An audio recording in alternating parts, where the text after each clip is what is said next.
अस्सलाम वालेकुम नाजरीन, मैं हूं मोहम्मद अहमद साजिद और इस वक्त मौजूद हूं नवाही इलाका चक दराज के में।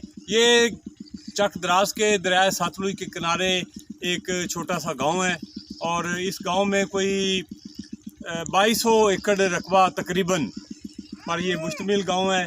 तो नाजरीन, अल्लाह ताला ने इंसान को अशरफुल मखलूक़ात पैदा किया और इंसान को अक्ल व शऊर से माला माल कर दिया। अब इंसान जो है आसमान पर कमंदें डालने की कोशिश कर रहा है।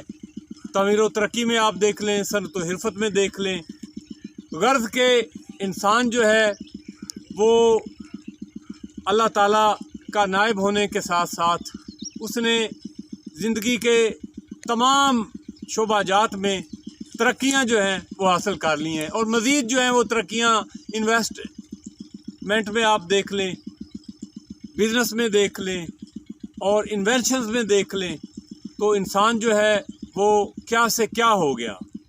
अक्ल जो है वो महवे हैरत है।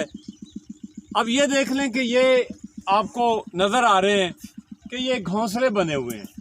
ये चिड़ियों ने एक एक तिनका इकट्ठा करके एक घोंसला जो है वो तरतीब दिया और उसको अपनी चोंच के साथ इसकी ऐसी बुनाई की है कि इंसान भी ऐसा घोंसला जो है वो बनाने से कासिर है। और बारिश आती है, अंधेरी आती है, शदीद तूफ़ान आता है, ये घोंसला जो है वो अपनी जगह से नहीं हिलता और अपनी जगह पे महफूज रहता है।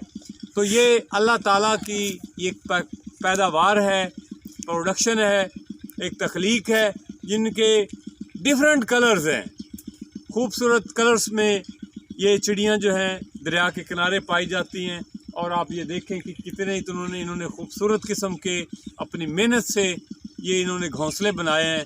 इसी तरह इंसान जो है उसको भी चाहिए कि वो मेहनत करे। अब मेहनत करेगा जो भी, इज़्ज़त उसे मिलेगी, राहत उसे मिलेगी। और मेहनत के बलबूते पे हमें चाहिए कि हम सारी दुनिया को राम करें और पाकिस्तान का नाम जो है वो आलम इस्लाम में रोशन करें। बहुत शुक्रिया।